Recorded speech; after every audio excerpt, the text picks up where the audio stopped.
सैकड़ों साल पहले दो हॉबिट्स स्मीगल और डीगल मछली पकड़े होते हैं और डीगल को वन रिंग दरिया के अंदर मिल जाती है।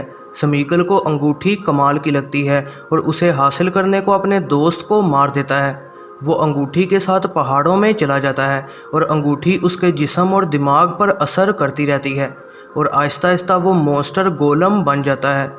सदियों बाद गैंडाल्फ जंग के दौरान एरागोन, लेगोलस, गिमली और बादशाह थ्योडन को आइजनगार्ड लेकर जाता है, जहां वो मैरी और पिपन से मिल जाते हैं। गैंडाल्फ प्लैनेटियर नामी चीज़ को हरे हुए सोरोमोन से हासिल कर लेता है। पिपन बाद में उस पत्थर के अंदर देखता है और उसे सौरोन की आंख देखने लग जाती है। पिपन की विजन्स जानने के बाद गैंडाल्फ को एहसास हो जाता है कि सौरोन गोंडोर के शहर मिनस टेरेथ पर हमला करने वाला है। वो वहाँ के गवर्नर डेनाथोर को वार्न करने जाता है और उसके साथ पिपन भी होता है। गोलम फ्रोडो बैगिन और सैमवाइज गैमजी को मिनस मोर्गल लेकर जाता है, जहाँ वो विच किंग ऑफ एंगमार को देखते हैं, जो कि 9 नाज़गुल्स का लीडर है। विच किंग ऑक्स की आर्मी को गोंडोर की तरफ ले जा रहा होता है। हॉबिट्स सीढ़ियाँ चढ़ना शुरू करते हैं, जो कि पहाड़ से होते उन्हें एक टनल में ले जाती हैं, लेकिन उन्हें पता नहीं होता कि गोलम का प्लान उनको मारकर अंगूठी हासिल कर लेना है। विच किंग और उसकी फौज हमला करके उस गिलियथ नामी जगह पर कब्जा कर लेती है, जिसकी वजह से मजबूरन फेरामीर और उसके साथियों को शहर वापस भागना पड़ता है। गोलम हॉबिट्स के खाने को फेंक देता है और फिर सैम पर इल्ज़ाम लगाता है कि उसने खा लिया।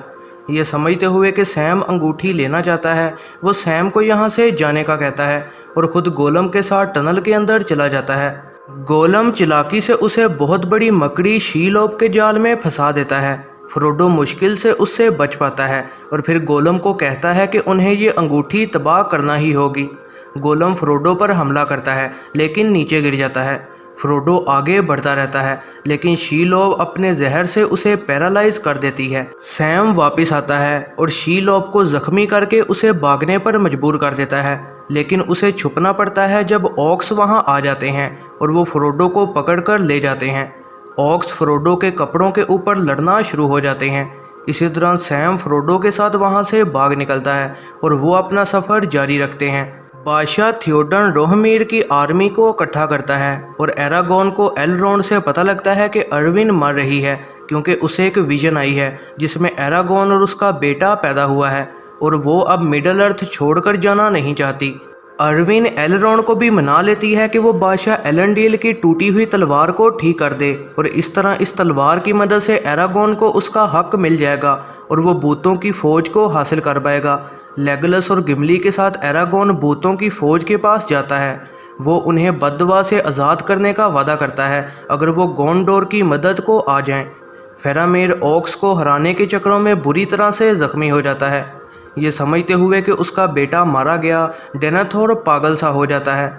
गैंडाल्फ ऑक्स की आर्मी के खिलाफ शहर की हिफाजत करने की कोशिश करता है। ऑक्स का लीडर गोथमोग होता है।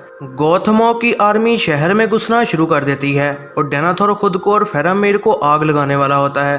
पिपन गैंडाल्फ को यह बताता है और वो फेरामेर को बचा लेते हैं, लेकिन डेनाथोर जलते हुए गिरकर मारा जाता है और तभी किंग थ्योडन और उसका साथी इम और फौज के साथ वहां पहुंच जाता है। जंग के दौरान हाथियों की फौज उन्हें हरा रही होती है और विच किंग बादशाह थ्योडन को काफ़ी जख्मी कर देता है। थ्योडन की भतीजी विच किंग को हरा देती है। एरागोन भूतों की फौज के साथ पहुंच जाता है और वो सौरोन की फौज को हरा देते हैं। एरागोन फिर भूतों को बददुआ से आज़ाद कर देता है। एरागोन ब्लैक गेट तक जाने का फैसला करता है ताकि सौरोन का ध्यान इधर करवा के फ्रोडो और सैम की मदद की जा सके। एरागोन की आर्मी सौरोन की बाकी आर्मी को बाहर निकालने में कामयाब हो जाती है। इस तरह फ्रोडो और सैम माउंट डूम के वोल्केनो तक पहुंच जाते हैं। गोलम उन पर हमला कर देता है।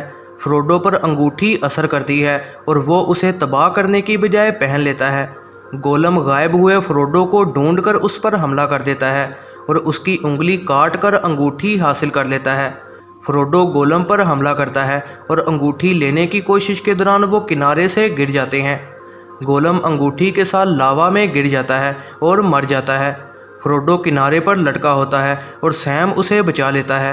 अंगूठी लावा में गिर जाती है। फ्रोडो और सैम भागते हैं और सौरोन तबाह हो चुका होता है।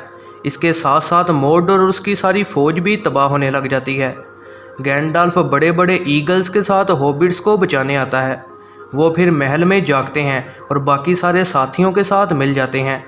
एरागोन गोंडोर का बादशाह बना दिया जाता है और अर्विन उसकी मलका बन जाती है। हॉबिट्स शायर में वापस जाते हैं और सैम वहाँ रोजी कॉटन से शादी कर लेता है। कुछ साल बाद फ्रोडो मिडल अर्थ छोड़कर अपने अंकल बिल्बो के साथ निकल जाता है। उसके साथ गैंडाल्फ और एल्व्स होते हैं। वो सैम को एक लाल किताब दे देता है जिसमें उनके सारे एडवेंचर्स लिखे होते हैं। सैम शायर वापस आता है और वो अपने बच्चों और बीवी से मिलता है। यह है ज़रनाब मूवीज़ रिव्यू। ऐसी ही नई वीडियोस के लिए चैनल पर बने रहें, सब्सक्राइब करें और बेल नोटिफिकेशन को ऑन करना ना भूलिएगा।